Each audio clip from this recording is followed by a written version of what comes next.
రాష్ట్రాలు వేరైనా, ఈనాడు ఆ పార్టీలు వేరైనా, వాళ్ళ కుటుంబాలు వేరే పార్టీలో ఉన్నా ఎన్టీ రామారావు గారిని, వైఎస్ రాజశేఖర రెడ్డి గారిని ఆదర్శంగా తీసుకొని తెలంగాణ రాష్ట్రంలో సంక్షేమ పథకాలను అమలు చేసే ప్రయత్నం మన ప్రభుత్వం చేస్తుంది. అది అమలు చేయడానికి నా సహచర మంత్రివర్గ మిత్రులు అందరూ ఇవాళ మనకు సహకరిస్తున్నారు. మిత్రులారా, 2 సంవత్సరాలు పూర్తి చేసుకున్నాం. ఈ మధ్యనే 5 సంవత్సరాల కోసం ఎన్నికైన ప్రభుత్వాన్ని మొదటి సంవత్సరం పూర్తి కాక ముందు నుంచే ఒక పక్కన శుక్రాచార్యుడు, ఇంకొక పక్కన మారీచుడు, సుబాహుడు బయలుదేరినరు మీరు దిగాల్సిందే అని. శుక్రాచార్యుడి గురించి, మారీచుడి గురించి నాకంటే రామాయణం తెలిసిన మీకే ఎక్కువ తెలుసు. ఆనాడు పురాణాలలో దేవతలు యజ్ఞాలు యాగాలు చేస్తుంటే వాటిని భగ్నం చెయ్యాలి, సామాన్య ప్రజలకు మేలు కోసం ఆనాడు దేవతలు యాగాలు చేస్తుంటే పేదలకు మేలు జరగొద్దు అని ఆ యాగాలను భగ్నం చేసే పని మీద రాక్షసుల కులగురువు, బ్రహ్మ రాక్షసుల కులగురువు బకాసురుడు లాంటి వాళ్ళను, మారీచుడు లాంటి వాళ్ళను, రావణాసురుడు లాంటి వాళ్ళకు కులగురువు ఎవడంటే శుక్రాచార్యుడు. భూ బకాసురులకు, ఈరోజు భూ కబ్జాదారులకు, ఈరోజు హత్యలు చేసేటోళ్లకు, ఆక్రమించుకునేటోళ్లకు అధికారాన్ని అడ్డం పెట్టుకొని తెలంగాణ రాష్ట్రాన్ని దోసుకునేటోళ్ళకు కూడా ఒక శుక్రాచార్యుడు రాక్షస కులగురువు ఉన్నాడు. ఎక్కడున్నాడా? ఎర్రవల్లి ఫామ్ హౌజ్లో ఉన్నాడు. ఎర్రవల్లి ఫామ్ హౌజ్లో ఉండి పన్నాగాలు పన్నుతుంటాడు. శకుని మామ పన్నినట్టు పన్నాగాలు పన్నుతుంటాడు. దుర్యోధన వంశాన్ని ఎంబడి పెట్టుకొని ఏదో రకంగా ఈరోజు కుట్రల కుతంత్రాలతోనే ప్రజా పాలనను, పేదల ప్రభుత్వాన్ని పడగొట్టాలని ఆలోచన.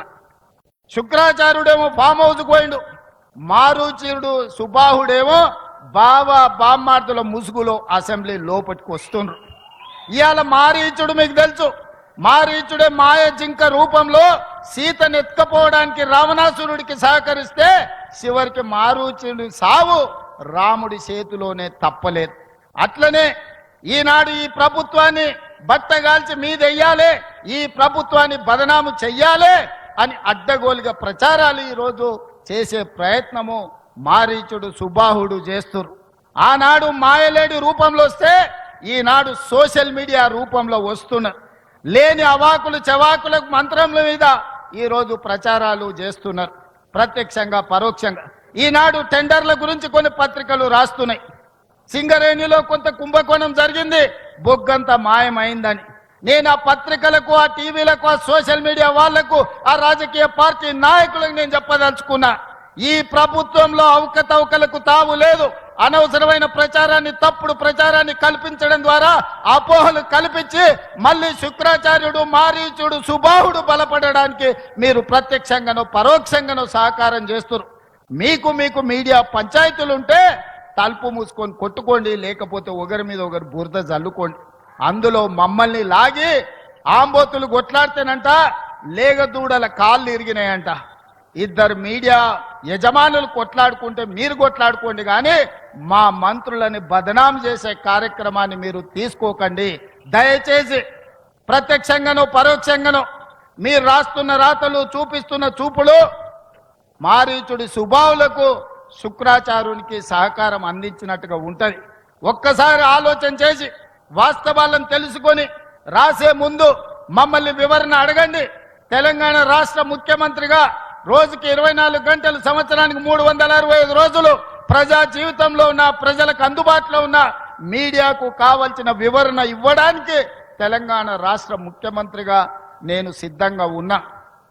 ఏదైనా వార్త ఏ టీవీలో వచ్చినా, ఏ పేపర్లు వచ్చినా, ఏ సోషల్ మీడియాలో వచ్చినా నా ఎమ్మెల్యేల మీద, నా ఎమ్మెల్సీల మీద, ఎంపీల మీద, మంత్రుల మీద ఎవరి మీద ఆరోపణ వచ్చినా వాళ్ళందరికీ నాయకుడిగా, కుటుంబ పెద్దగా అది నా గౌరవానికి భంగం కలిగిస్తుంది, నా నాయకత్వం పట్ల అపోహలను కలిగిస్తుంది.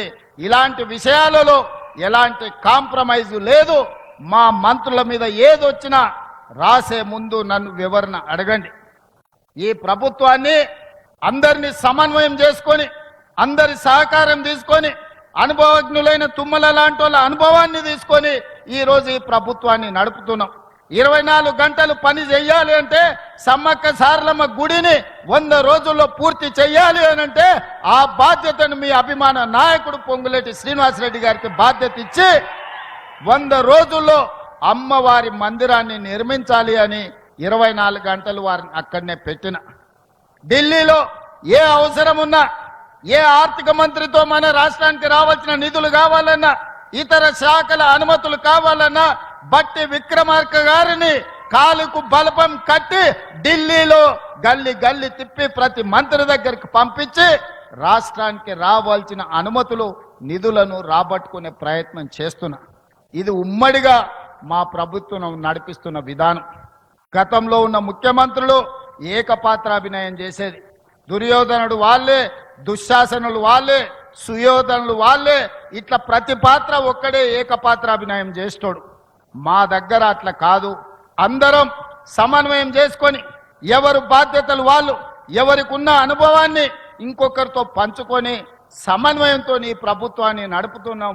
2 సంవత్సరాలల్లా ఎలాంటి అవకతవకలకు కానీ ఎలాంటి తప్పులకు కానీ అవకాశం ఇవ్వలేదు. ఈనాడు కూడా సింగరేణిలో జరుగుతున్న కోల్ మైనింగ్ టెండర్ విషయంలో ప్రభుత్వం స్పష్టంగా నికార్సుగా నిజమైన అనుభవం ఉన్న వాళ్ళకే ఇస్తుంది తప్ప అనా పైసా అవినీతికి అవకాశం ఇవ్వము. దయచేసి నా సహచర మంత్రుల మీద వార్తలు రాసే ముందు నాతో వివరణ తీసుకోవాల్సిందిగా నేను పెద్దలకు విజ్ఞప్తి చేస్తున్నా.